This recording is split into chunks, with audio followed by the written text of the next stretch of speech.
নৌপথে দিন দিন বেড়েই চলেছে ডাকাতির সংখ্যা। গত 5ই আগস্টের পর দেশের উত্তর পূর্বাঞ্চল নদীপথে 10টির মতো নৌ ডাকাতির ঘটনা ঘটেছে।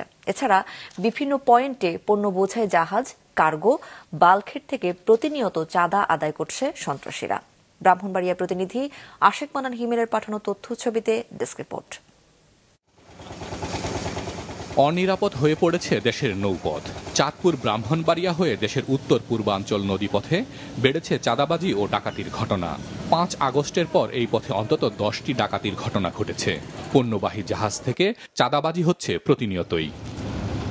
ব্যবসায়ীরা জানান, পণ্য পরিবহনে সড়ক পথের তুলনায় নৌপথে খরচ অনেকটাই কম, তাই নৌপথ বেশি ব্যবহার করেন তারা। কিন্তু এখন ডাকাতি ও চাঁদাবাজির কারণে বিকল্প পথ বেছে নিতে হচ্ছে। এতে গুনতে হচ্ছে বাড়তি ভাড়া। নৌপথে কিন্তু ব্যবসা বাণিজ্যে বা পণ্য পরিবহনে কিন্তু সাশ্রয়ী এবং নিরাপদ বোধ করে মানুষজন। সড়কের যানজটটাও কমে যায়। যদি নৌপথকে সচল রাখা যায়, এটা নিরাপদ রাখা যায়, তাহলে কিন্তু ব্যবসা বাণিজ্য নৌপথে প্রসারিত হবে আমরা মনে করছি। এবং আমরা দীর্ঘদিন যাবৎ কিন্তু এই ব্রাহ্মণবাড়িয়া এই এলাকায় কিন্তু আমরা নৌ পুলিশের একটা ইউনিট দাবি করে আসছি, কিন্তু দুঃখের বিষয় এখন মূলত নৌ পুলিশের কোনো ইউনিট ব্রাহ্মণবাড়িয়ার তিতাস নদীতে বা আশেপাশে কোথাও নেই। 250-টিরও বেশি ডিজাইন অপশন নিয়ে ওয়ালটন স্মার্ট ফ্রিজ, বোঝে আপনার প্রয়োজন। দেশের পূর্বাঞ্চল নদীপথে সুবিধা থাকায় অধিকাংশ পণ্য পরিবহন হয় নৌযানে।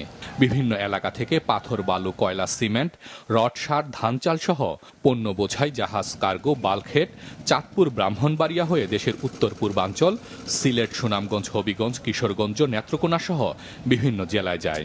এই পথকে চাঁদাবাজ মুক্ত রাখতে আইনশৃঙ্খলা বাহিনী ও প্রশাসনের কঠোর পদক্ষেপ আশা করেন ব্যবসায়ী ও নৌ শ্রমিকরা।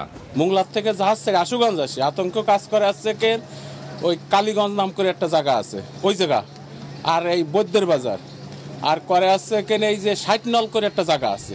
এই তিনটা জায়গা আছে বিশাল খারাপ। ছুরি ধরে গলায়, তখন যার যান সে বাঁচাক। তখন মাস্টার বলে যে আছে জাহাজের সবই নিয়ে যান, যে আমাদের গায়ে কেউ হাত দিয়ে না। পুলিশ না থাকার কারণে অনেক সময় অনেক জায়গায় হয়রান হতে হয়।